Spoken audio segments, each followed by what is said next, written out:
আমাদের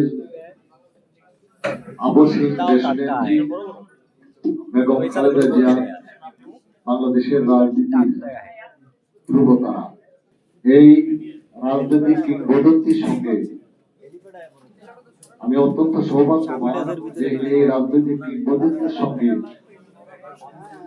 আমি কাজ করার সৌভাগ্য পেয়েছিলাম। গণতন্ত্রের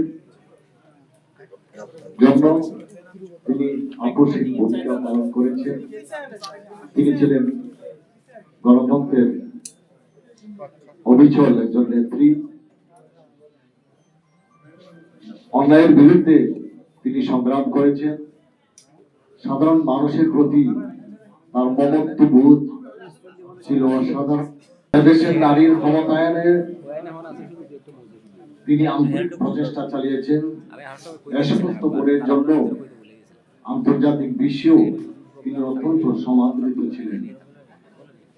তার সঙ্গে আমি বিভিন্ন দেশ সফর করার সৌভাগ্য হয়েছে। বিশ্ব নেতারা তাকে অত্যন্ত সম্মান করতেন। আমি এখানে দুটি ঘটনা বলি। 1982 সালে জাকার্তায় জোট নিরপেক্ষের সম্মেলন অনুষ্ঠিত হয়েছিল। সেখানে এখানে নুরুদ্দিন ভাই আছেন, উনিও আমার সঙ্গে ছিলেন।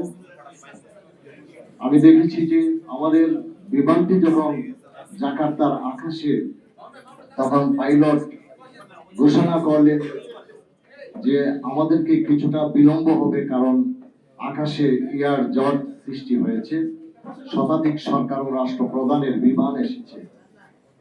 এর 1 মিনিট পরে আবার পাইলট ঘোষণা করলেন আমরা এখনই অবতরণ করব, কারণ ইন্দোনেশিয়ার প্রেসিডেন্ট সুহার্তো বাংলাদেশের